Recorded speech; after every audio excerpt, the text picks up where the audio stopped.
Yo, we ready to get right into this video. Let's go. I'm gonna load my stuff up. In today's video, we're going to take a look at 10 wrestlers who almost joined iconic WWE factions. Coming in at number 10, we have Baron Corbin and Luchasaurus, who almost joined the Wyatt family. When you think of the Wyatt family, names like Bray Wyatt, Luke Harper, and Eric Rowan come to mind. Maybe even Braun Strowman if you're thinking about their later run. But originally, two completely different guys were almost a part of the group, and those guys are Baron Corbin and Luchasaurus from AEW. The WWE actually filmed backstage promos with Corbin alongside Bray Wyatt, which were never released. The idea was to build him as a mysterious, quiet powerhouse under Bray's command. At the time, Corbin was still trying to find his identity in NXT, and this would have launched him as a follower instead of a lone wolf. And then Luchasaurus revealed in interviews that he was also considered to be a member of the Wyatt family, but injuries took that offer off the table. He would later reinvent himself on the indies and become Luchasaurus, a masked dinosaur martial artist wrestler. Yes, it's a wild gimmick, but it works. In hindsight, Harper, Rowan, and Bray had a unique, gritty energy that just worked. Imagine if we had to sit through Corbin in a straw hat or Luchasaurus doing swamp magic. That might have been so bad that it could have destroyed the Wyatt family before they even got to WWE's main roster. Number 9, Matt Morgan in the Brothers of Destruction. In 2005, Matt Morgan almost became a third member of the Brothers of Destruction. WWE's creative team pitched an idea where Morgan would debut as Abel, a not-so-subtle biblical reference to Cain, and he would wear a mask like his brother. It would have created a new trio built around The Undertaker, Cain, and Abel, trying to tie in a deeper mythology between the characters. Vince McMahon even approved early sketches and storyboards, but at the last minute he pulled the plug, and it was probably the right call. Morgan ended up being repackaged with a stuttering gimmick, which was somehow worse, but at least he wasn't shoehorned into a storyline that would have turned the legendary Brothers of Destruction into a soap opera family drama. Imagine trying to add a third wheel to Taker and Kane's dynamic. That's like trying to add a third Mario brother. It just doesn't work. Number 8, Chyna in the NWO. Before she ever joined DX and changed the game for women in wrestling, Chyna was nearly a part of WCW's most dominant faction, the New World Order. In her autobiography, Chyna revealed that WCW reached out to her with interest in making her the first female member of the NWO, and at the time, she was already training and making waves in the independent scene.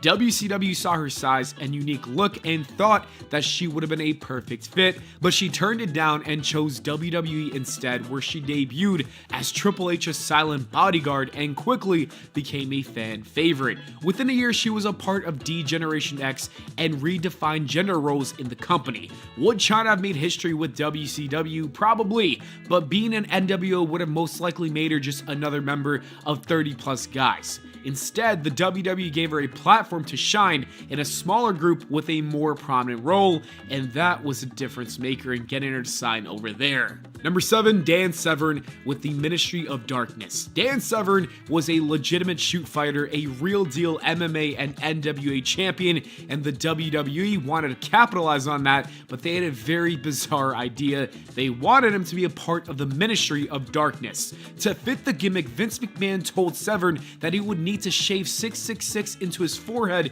and go all in on the satanic vibe. Severn, who was from small town Michigan and had real world business sponsors, laughed and declined. He later said that there are things I just wouldn't do for a paycheck, and that was one of them. It's a smart move. While the Ministry helped launch The Undertaker's supernatural evolution, throwing in a serious no-nonsense fighter like him into the group of druids and devil worshippers would have been completely tone deaf. Dan Severn might have ended up as the only guy in history to get released for being too normal. Number 6, Caitlyn with the Divas of Doom. In 2011, the WWE had a brief but interesting plan to expand the Divas of Doom, who were the powerful duo of Beth Phoenix and Natalya, who wanted to destroy the Barbie doll era of the WWE Women's Division. The person they wanted to add was Caitlyn. The WWE even filmed a SmackDown segment where Caitlyn turned heel and aligned with Beth and Natalya, but the segment was cut before it ever aired.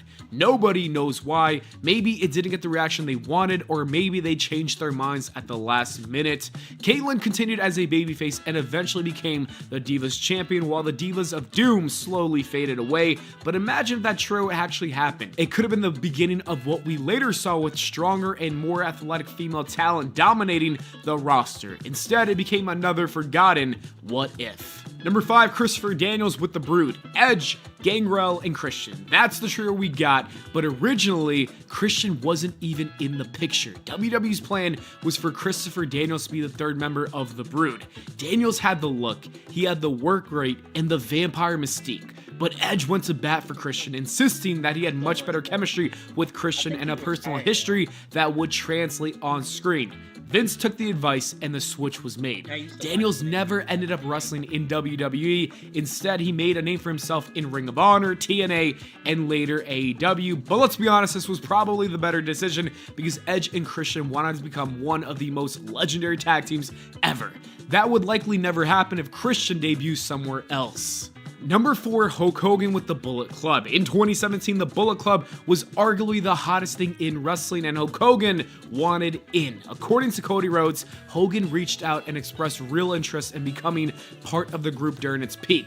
New Japan even considered it, but Hogan reportedly asked for a huge appearance fee, around $75,000 for one show, and just like that, the talks would end. The Bullet Club had its share of members, from Prince Devitt to Kenny Omega to Jay White. But Hogan just would have been a weird fit. The Bullet Club was built on rebels and fresh faces, not guys from the 80s looking for one more payday. Number 3, Test and Val Venus in DX. After Shawn Michaels left DX in 1998, the WWE toyed with the idea of bringing in some new blood. 2 names floated around, and that was Test and Val Venus. Test was seen as a future main eventer, and Vince Russo allegedly compared him to a young Kevin Nash. On the other hand, Val Venus had his adult film star gimmick, which had the edgy attitude that could have meshed well with DX on paper. But Triple H and the other members just weren't feeling it. They knew the group had a certain vibe, and forced additions would mess that up, so they stuck with X-Pac, Road Dogg, and Billy Gunn, and the rest is history.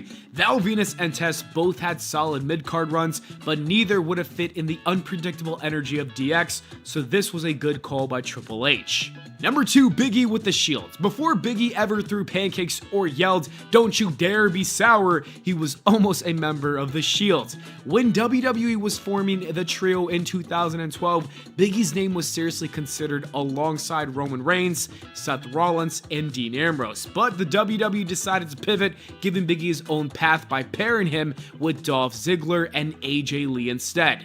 Looking back, it was the right move. The Shield became one of the most dominant trios of all time, and Big E went on to become one of the most beloved wrestlers of his generation with the New Day. It's just wild to think about him with a tactical vest entering through the crowd and doing triple power bombs, but yeah, the split worked out for everyone in my opinion. And number 1, we have Mark Jindrak in Evolution. This one might be the most famous what if in wrestling history. In the early 2000s, WWE was forming Evolution. You had Triple H, Ric Flair, and Randy Orton, who needed a 4th guy, and Vince was sold on Mark Jindrak. They even filled vignettes with him, but Triple H wasn't feeling it. He thought that Mark lacked maturity and didn't fit with the group's dynamic. After pushing back hard, Hunter convinced McMahon to hold off. Eventually, Batista got the spot, and Evolution became one of the greatest factions of all time. Mark Jindrak eventually found success in Mexico, but in WWE, he'll always be the guy who missed out on greatness by just that much. Anyways, that is it for the video, guys. Thank you so much for watching. I hope y'all enjoyed. If you did, please leave a like and subscribe for more, and here's some other videos I think you might enjoy. I thought my shit went black. It was just a video. Alright, let's get into the next.